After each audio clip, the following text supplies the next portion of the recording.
आज आम्ही करूया मूग डाळीचे कण्ण। मूग डाळ ही पचपाक एकदम हलकी असता, म्हणून जेन्ना भुरगे वर्साचे जाता आणि खावपाक लागता तेन्ना पयली ताका मूग डाळ भरयतात। डेली जी आम्ही डाळ करतात ती असता तूर डाळ, ती वेगळी। ही मूग डाळ ही लाइट येलो कलरची असता। आता कण्ण करपाक आमका ही मूग डाळ रातची भिजत घालची गरज ना। कोणी जर तुमका क्विक विजिट दितलो जाल्यार झटपट अशी ही रेसिपी आमका करूक जाता। ताका फक्त लागतले 4 इंग्रेडिएंट्स। प्रमाण अशे की 1 वाटी मूग डाळी आमका लागतले 3/4 वाटी गूळ और जॅगरी, थोडेशे काजू आणि 1 मोठी वाटी नाल्लाचो रोस, थोडेशे चिमूटभर मीठ। हांवें काळे गोड घेतला, तुमका जाय जाल्यार व्हाईट गोड घेवपा जाता। आता भुरग्यां खातीर काळे गोड बरे पडटा, कित्याक व्हाईट गोडाक मातशी भेसळ असता। नाल्लाचो रोस काडपाक आमी घेवया सोय आणि तातूंत घालया उदक आणि हे आमी आता मिक्सर करून घेवया। आता हांवें गाळणी घेतल्या आणि हांवें गाळून घेता।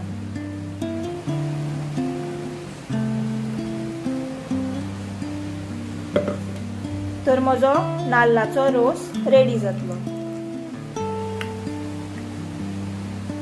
ही जी तूर डाळ असता ती मातशी हरवस असता, म्हणून ती पयली भाजून घेवपाची। तर गॅस मीडियम और लो करून 2 मिनिटां तव्याचेर ती परतून घेवया। तेल तूप न घालता ही डाळ रोस्ट करून घेवपाची। आता ही मूग डाळ रोस्ट जाल्ली असा, तुम्ही पळोवंक शकता ताजो कलर चेंज जाला, स्लाइटली ब्राउनिश जाला। जेन्ना मूग डाळ कूक जाता तेन्ना एक बरो वास सुट्टा, मागीर गॅस बंद करपाचो। मूग डाळ हांवें टोपाक ट्रान्सफर केल्या आणि हांव तातूंत घालता गरम उदक। डबल प्रमाणाक हांव उदक घालून ही डाळ आता शिजोवपाक दवरता। तुमका ही डाळ डायरेक्ट कुकरात शिजोवपाक जाता, 4 शिट्यो काडपाच्यो। पूण जर तुमका भुरग्यांक कण्ण खावपाक जाय तर अशे तरेन भायर शिजयात, कारण हो जो फेस येता न्ही तो बरो नासता, तर तो काढून उडोवपाचो असता। जशे आमी शीत वाळटना हो फेस काढून उडयतात तसो हो फेस काढून उडोवपाचो। ही डाळ अशी शिजपाक 20 ते 25 मिनिटां लागतात। ही डाळ झाकण न घालता अशीच शिजोवन घेवपाची। 15 मिनिटांनी हांवें हे जे काजूचे तुकडे आसात हांवें ते बारीक करून घेतले ते ऍड करता। डाळ शिजल्या तर हातूंत पयली हांव घालता चिमूटभर मीठ,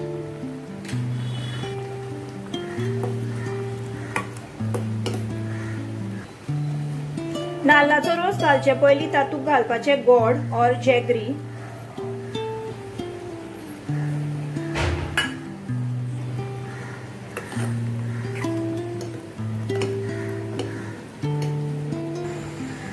आता तातूंत घालया नाल्लाचो रोस।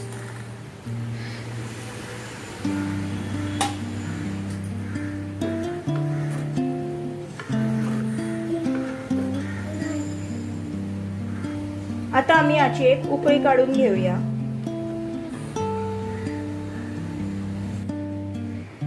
एक 2 उकळ्यानंतर हे कण्ण रेडी जाल्ले आसा। हायली न्यूट्रिशियस अशी ही रेसिपी तुमच्या भुरग्यांक अवश्य दियात। ही रेसिपी ट्राय करून पळयात। तुमका म्हजो व्हिडिओ आवडलो तर लाईक, शेअर, सबस्क्राईब, कमेंट करात। Thank you.